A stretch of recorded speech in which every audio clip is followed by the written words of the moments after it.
Shalom, salam sejahtera bagi kita semua. Ketemu lagi sama saya, Fuka Victoria Kimbal. Dan hari ini kita akan melanjutkan pembahasan kita tentang sejarah gedung gereja GPI Vision. Tapi hari ini kita akan membahas tentang ornamen-ornamen bersejarah yang ada di dalam gedung gereja kita ini.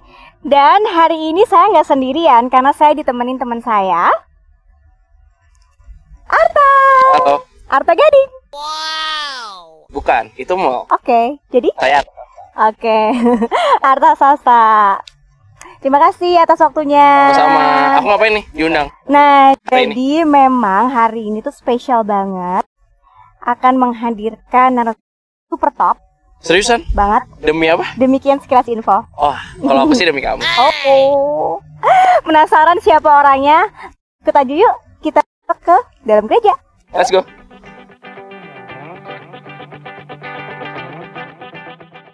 Hari ini kita sudah bersama dengan narasumber kita, Pak Lili Suratminto, di mana kita akan membahas bersama tentang benda-benda bersejarah yang ada di dalam gedung gereja GPI Vision ini. Sebelumnya, saya persilakan Bapak untuk memperkenalkan diri Bapak. Ya, terima kasih Mbak Uke. Nama saya Lili Suratminto. Saya dari Fakultas Sosial Humaniora Universitas Budi Dharma Tangerang. Dan saya menyenangi ya warisan budaya kolonial. Berarti memang Bapak nih udah bisa dibilang berkecimpung di dunia benda-benda bersejarah sudah cukup lama Pak ya? Ya sudah karena saya memang tertarik dengan itu benda-benda atau warisan kolonial ya berbagai hal ya. Tetapi Sudah dari tahun berapa Pak kalau boleh tahu?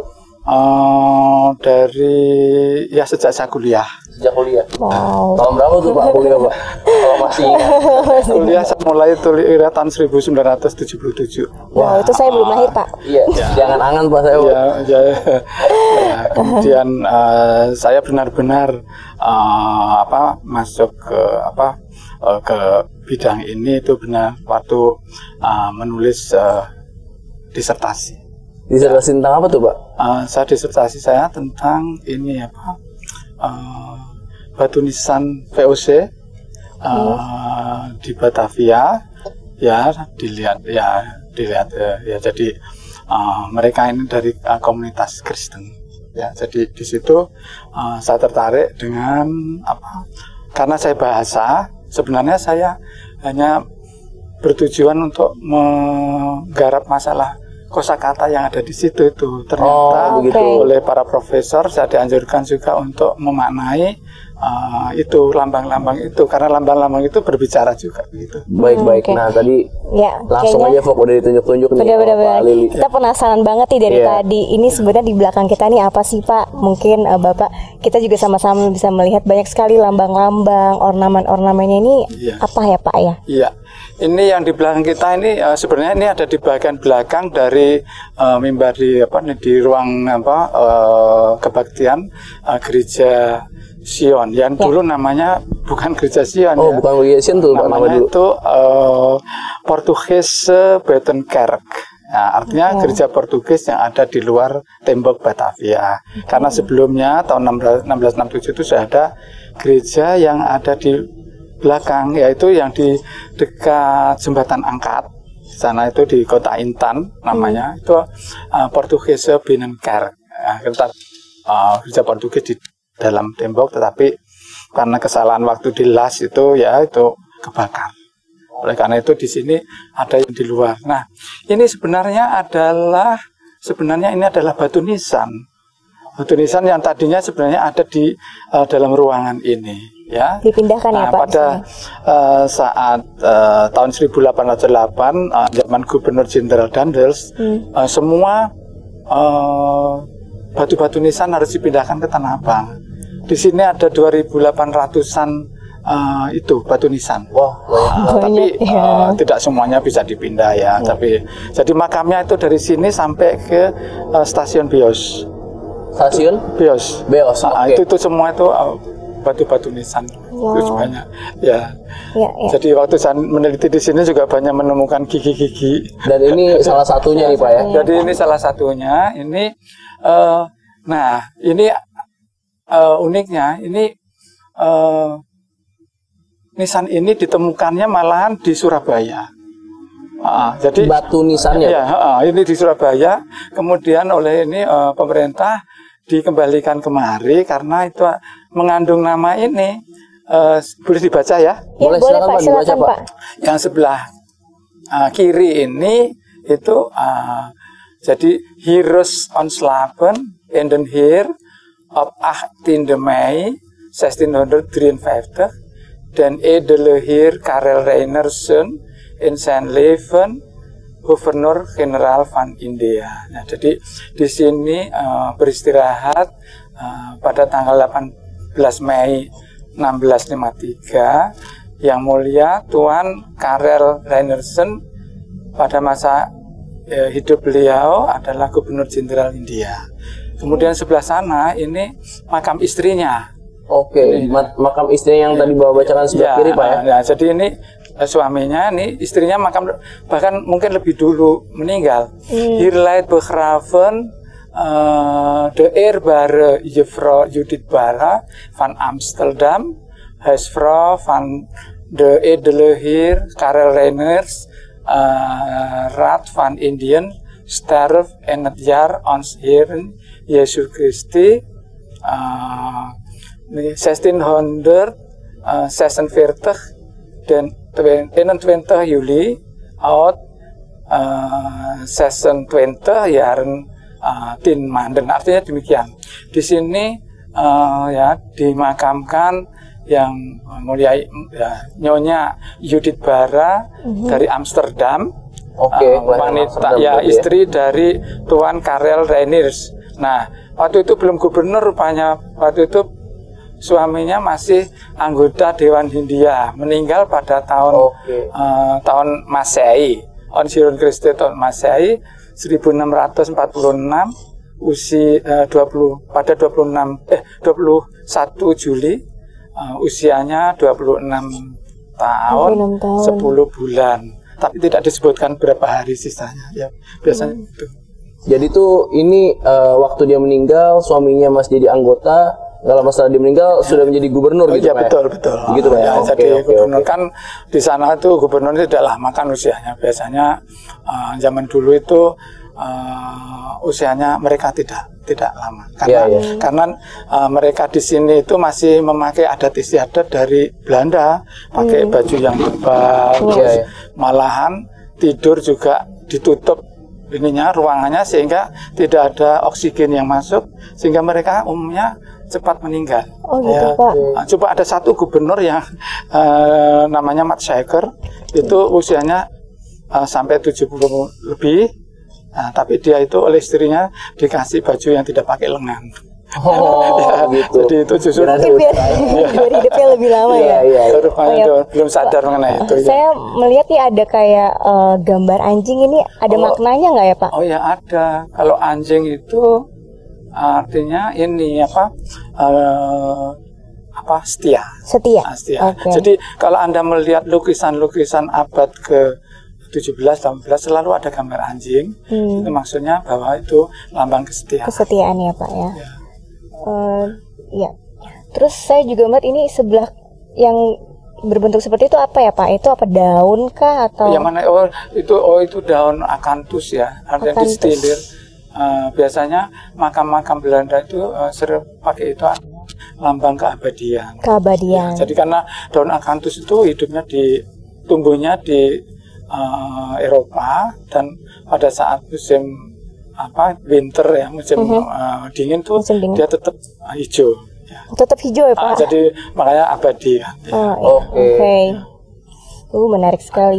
Kalau di bawah gambar anjing itu ada apa ya Pak ya? Seperti itu helm. Itu menandakan bahwa dia itu adalah seorang bangsawan. Ya, kesatria lah ya, bangsawan. Kemudian di bawahnya ada salib pasti yang menandakan bahwa dia itu orang Kristen. Nah, kalau di bawahnya lagi tuh apa tuh Pak? Yang seperti perisai gitu. Oh ya, ini perisainya kan ada dua, yang sana bundar oval ya. Iya, oval. Oval. Kalau oval itu menandakan wanita, kalau yang begini nih untuk pria. Kemudian ada gambar yang tengahnya itu berlian, itu maksudnya sangat mulia. Sangat gitu. mulia. Menggambarkan kalau orang ini memang orang yang mulia pada saat Yes. itu. Ya, gitu ya. ya, artinya kan dimuliakan kan namanya gubernur. Betul. Apalagi Pak mungkin simbol-simbol Apalagi- yang ada artinya di dalam Apalagi kan dia nisan ini. mewakafkan tanah ini kan untuk gereja kan, itu makanya kan Iya, harusnya ditaruh gitu di ya, sini Pak. kan Iya. Ya. Di sana juga ada Kristus is mine standing, itu bahasa Belanda kuno. Artinya Yesus Kristus lah nanti yang akan membangkitkan kami. Wow, Oke, ya. keren ya. Iya, Itu dia membawa quotes-nya. imannya sampai mati. berarti. Yes. Kemudian ada tentu saja malaikat lah ya itu. Dan jadi rohnya dibawa terbang, ada dilindungi itu, ada sayapnya itu melindungi sayapnya. itu ya. Dan terus di bawahnya itu ada tengkorak ya, tengkorak itu artinya dia sudah sempurna. Iya. Dan ada salib juga itu yang tulangnya itu salib Tulangnya, Andrew Pak. ya. Nah, itu bentuknya begini. Yang di bawah tengkoraknya itu Pak ya. Ya itu salib itu biasanya. Terus di atasnya itu ada tumbuh Gandum ya, Ada 6 bulir ya. Artinya apa tuh Pak? Artinya 6 di sini itu ya kalau gandum kan kehidupan ya. Yes.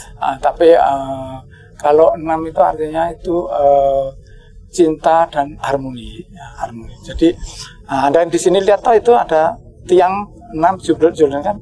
Iya, di tengah-tengah gereja kita ini juga ada pilar ya Pak. Ada 6. Ditanya, oh ya obor kali ya. Iya, ada obor di tengah-tengahnya Ya ini. obor itu lambang kehidupan kan. Pasti kalau obor kan pakai minyak ya. Iya, Kan minyaknya cuma segitu, pasti suatu saat pasti mati toh. yes, Ya, betul. jadi tidak unlimited tapi Iya. limited. Life is unlimited. Tapi jangan khawatir bahwa hidup itu sebenarnya badan kita ini hanya pakaian saja. Wah, betul. Betul, Jadi betul. Roh kita itu yang katanya besarnya 100.000 Kali lipat. dari rambut itu 100.000-nya rambut itu.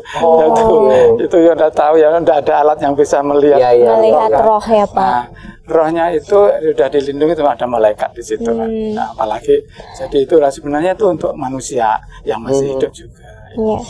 Terus ini di kanan kirinya ini ada bentuk seperti bunga ya Pak, bunga mawar ya. Oh ya itu kanan terbalik ya, itu berarti tandanya itu lambang duka cita ya. Oh, oke. Jadi dari simbolnya juga menggambarkan kalau ini memang batu nisan gitu Pak ya.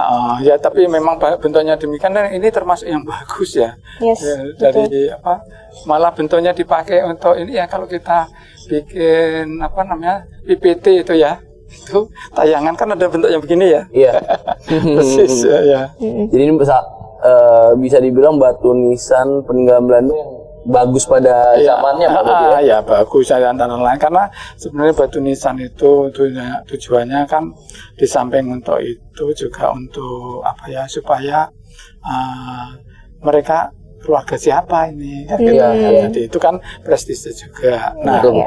kemudian diletakkannya di mana? Iya. Nah, diletakkannya apakah di dekat mimbar? Iya. Semakin dekat semakin tinggi secara religi ya. Iya. Tapi atau sumbangannya besar. Itu ya, itu kita. Seperti kita lihat juga di depan gereja nih ada beberapa kuburan Pak.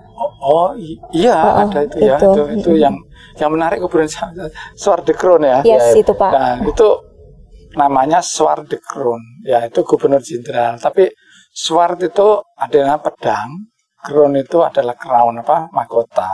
Nah, sebenarnya itu stilis namanya itu disembunyikan ya. Jadi ya Zwaardekroon artinya sword dan pedang tadi. Tapi itu pedangnya kenapa ya? Iya, itu saya mau tanya tadi. Saya melihat gambarnya ini ada pedang tapi atasnya patah. Itu ada maknanya nggak tuh Pak? Itu artinya demikian karena dia kan seorang gubernur ya, seorang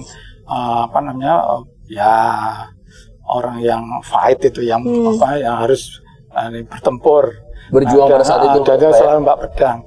Tapi pedangnya itu kan patah, itu artinya rohnya sudah keluar ya. Karena artinya dia sudah tidak perlu fight perang lagi kan sudah sempurna, sudah selesai gitu.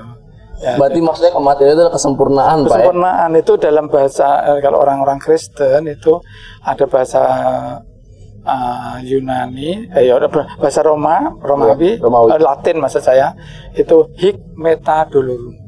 Apa tuh Apa Pak? tuh artinya? Sampai di sini penderitaan kita. Sampai di sini Penderitaan kita. Jadi sebenarnya kematian itu tidak perlu disesali. Kematian itu adalah sesuatu yang membahagiakan karena itu adalah kelepasan. Ya. Itu kalau kepercayaan Kristiani begitu. Iya betul. Jadi bukan sesuatu yang sedih. Ya. Jadi beda itu ya. Itulah garis finish ya Pak. Ya, tapi karena apa? Setelah kematian ini ada kehidupan lagi, ada harapan bahwa kita akan bersama dengan Yesus. Betul sekali. Masalahnya kan gitu. Ya. Amin, Itu. amin. Dan itu ada ayatnya di Alkitab ya. Betul. Iya, jadi di situ. Terus yang dinamakan Rahel itu siapa ya Pak? Istrinya dari Sword itu atau? Oh ya, Rahel itu. Tadi yang apa namanya? Yang menarik dari Sword the Crown dulu itu kan. Boleh. Yang menarik yaitu apa namanya? Itu ya begitu bagus sekali ya. Nah iya. Misalnya ya. Kalau diperhatikan memang kuburan itu salah satu yang berbeda ya di antara yang lain ya Pak. Kenapa Pak itu dia berbeda Pak? Itu apa namanya? Dia udah lama tugas di India. Pasti pengaruh dari India itu ada. Dan di sana mungkin dulu dia juga sudah pesan juga. Ya, pesan nanti aku dibikinin begini gitu ya. Jadi itu dari logam yang mahal itu ya. Logam mulia Pak? Logam yang mahal itu ya mungkin perunggu atau apa ya. Atau, kan tidak berkarat toh? Iya tidak berkarat, benar-benar. Dan itu juga ada gambar ros apa bunga yang juga 6 juga seperti betul. Kelopaknya ya Pak. Kemudian ada tengkorak sama dengan ini juga. Iya. Kemudian ada salib juga, kalung salib juga ada. Dan juga pasti ada itu apa baju zirah itu. Baju zirah. Dan apa kalung salibnya helm ya Pak. Itu tadi lambang sudah diterangkan ya. Iya. Jadi itu. Terus lingkaran itu. Lingkaran itu artinya kayaknya lingkaran itu artinya abadi. Keabadian. Jadi biasanya juga digambarkan dalam batu nisan itu ular yang menggigit ekor. Itu juga keabadian juga ya. Jadi kalau ini tapi dilambangkannya dengan bentuk lingkaran. Lingkaran artinya kan bundar kan, jadi sempurna ya. Nah, kalau yang tadi Rahel titis tadi itu ada monogramnya ya, TA itu. Iya, TA. Jadi dia itu Rahel titis, suaminya namanya Antoni. Jadi TA ya. Nah, ini adalah 2 orang mantan budak yang menjadi setelah dimerdekakan menjadi anggota jadi pengusaha saudagar pribumi. Saudagar pribumi. Artinya dulu itu saudagar pribumi itu yang berdagang mengenai mata dagangnya dari India, dari Jepang itu ya, tapi itu dompleng kapal VOC. Jadi mereka itu biasanya kasih tip gitu ya. Jadi betul. Ya semacam memberikan bagian pelicin pelicin ya Pak. Karena itu untuk para awak kapal seneng dapat, tapi yang menjadi keluhan juga dari COC karena kadang-kadang lebih banyak miliknya orang-orang saudagar pribumi daripada punyanya VOC gitu. Betul. Jadi kerugian di situ. Nah, itu dia kaya sekali yang orang itu, walaupun dia sebenarnya buta huruf. Tidak bisa baca, tapi dia karena banyak jasanya yaitu terutama di gereja ini, oleh karena itu dia boleh dimakamkan di dekat pintu masuk. Berarti paling dekat ya Pak? Paling dekat itu. Nah itu ada maksudnya nggak Pak dari penempatan? Yang gubernur itu aja di nggak terlalu cuma dekat, gubernur itu lebih tinggi karena derajatnya dia tinggi, makanya. Tapi kalau dia itu secara religi dia lebih lebih dekat pada Tuhannya lah gitu. Mungkin banyak amal kali ya. Berarti bisa dibilang dari penempatan kuburan pada zaman Belanda sendiri itu ada maksud dan maknanya Pak ya? Ada, dan ada itu hierarkinya tadi, jauh dekatnya, besar kecilnya, itu menggambarkan status sosial mereka saat mereka hidup Pak ya? Jadi itu dipelajari di dalam ilmu proksemika. Dalam semiotik. Semiotik itu ilmu mengenai semiotik, tanda-tanda. Jadi saya harus belajar itu dulu. Karena untuk memanah itu kan tidak sembarangan dan saya juga harus memakai kamus-kamus kuno yang dipakai mereka. Karena nanti beda dong. Misalnya saya lihat gambar babi, ya kan? Ada yang gambarnya babi. Nah itu maknanya pun berbeda. Mana tidak, kalau di sini kan haram. Kalau di sana kan itu babi ada lambang welfare makmur. Ya, makmur, kemakmuran dan sebagainya ya. Dan di nisan Rahel itu ada crown ya Pak? Ya. Di nisan yang Rahel itu ada crownnya. Oh ya, crown itu yang melambangkan pasti itu sangat tinggi dan sangat mulia, sangat pokoknya hal yang positif gitulah ya, gitu. Ya pasti isinya juga doa-doa supaya nanti di sana dan di situ kan pasti ada 3 bola ya, itu kan Bapa, Putra dan Roh Kudus. Ya pasti itu ada. Itu memang pasti ada setiap kuburan. Itu di situ Pak ya. Kalau salib kan melambangkan Kristiani. Iya, artinya kan itu Tuhan artinya, manusia ya kalau hubungan vertikal horizontal. Betul. Artinya mengasihi sesama manusia Tuhan dan manusia. Mengasihi pada Tuhan. Ya, itu kan gini kan. Iya, betul. Pertanyaan selanjutnya, di atas Bapak nih ada plakat ya Pak? Iya. Nah, aku tuh jujur sama Arta juga penasaran nih. Ini apa sih Pak plakat di atas kita ini? Kenapa sih sampai dipajang nih Pak di tembok dinding gereja kita ini? Dulu tidak hanya segini, ini dulu banyak bagai itu namanya lambang-lambang keluarga yang ditaruh di sini. Setiap ini ditaruh sini seperti iklan gitu ya. Wah, itu jadi setiap keluarga taruh. Jadi sampai banyak banget sampai ini. Jadi dulu setiap keluarga, hampir setiap keluarga yang ada di sini menaruh sesuatu Pak. Menaruh itu, jadi itu kebiasaan itu. Nah, kebetulan yang sampai pada suatu saat harus dibatasi.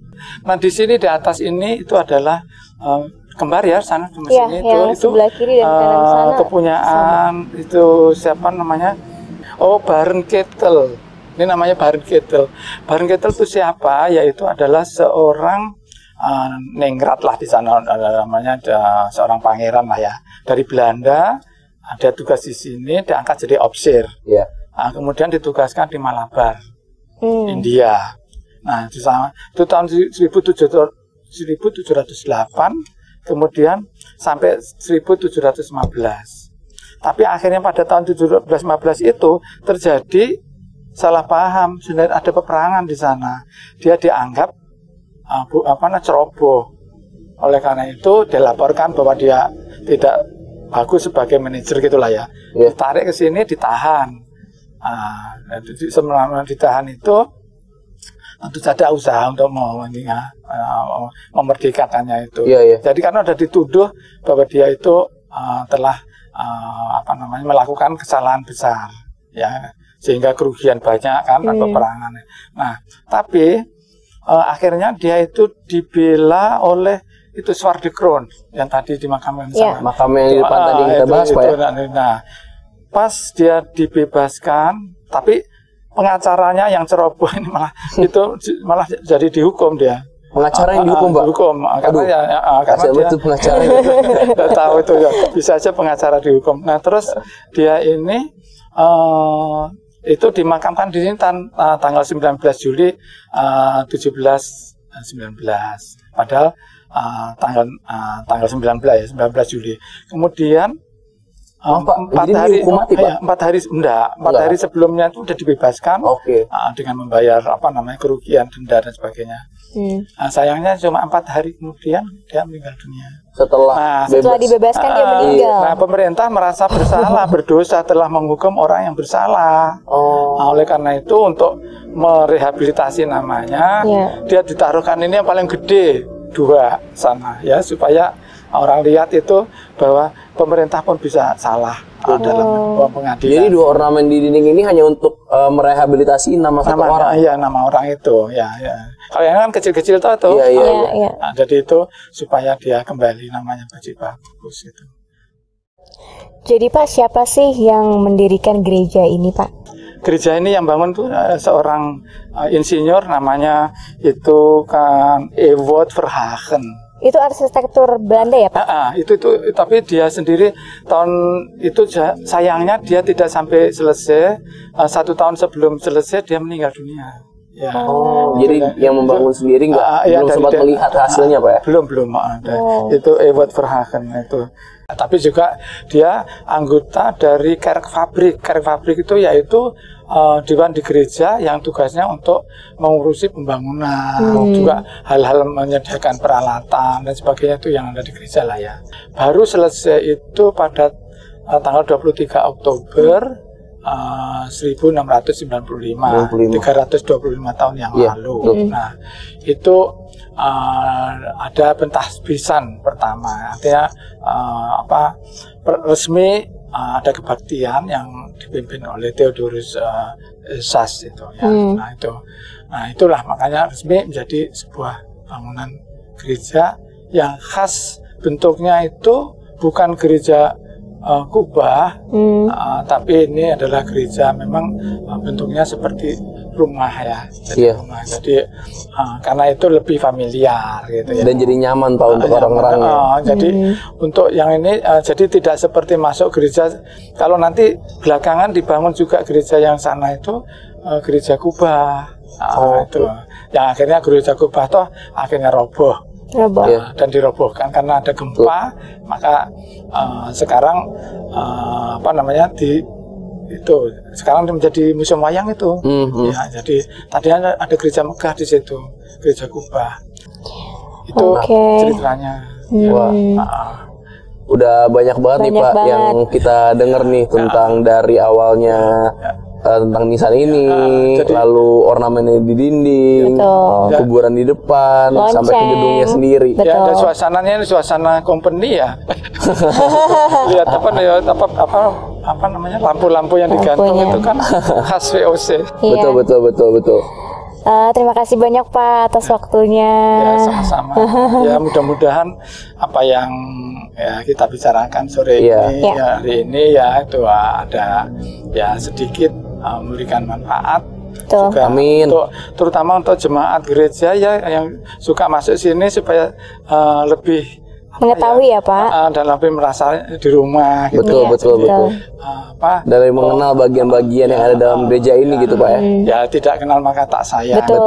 Betul sekali. Itu terima kasih. Oke, terima kasih Pak untuk pesannya, terima kasih juga untuk waktu dan pengetahuan dan pengalaman nih Pak yang sudah mau dibagikan kepada kita semua nih Pak. Saya juga merasa ada memperoleh kehormatan untuk diundang berbincang-bincang dengan adik-adik. Wah, hormatan milik kami Pak bisa berbicara dengan Bapak. Terima kasih banyak Pak untuk waktunya. Terima kasih. Terima kasih. Terima kasih.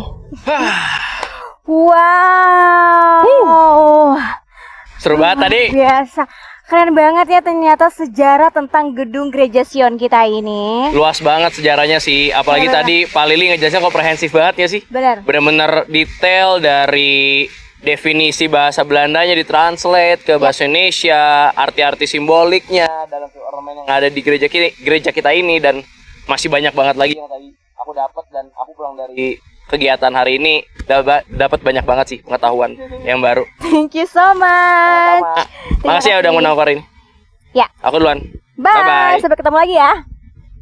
Nah, sekian dulu ya untuk minggu ini. Tapi jangan kemana-mana, karena bersama dengan saya Voka Victoria Kimbal, kita masih akan terus membahas tentang sejarah gedung gereja Sion ini dalam rangka menyongsong ulang tahun yang ke-325 tahun. Tuhan Yesus memberkati. Bye.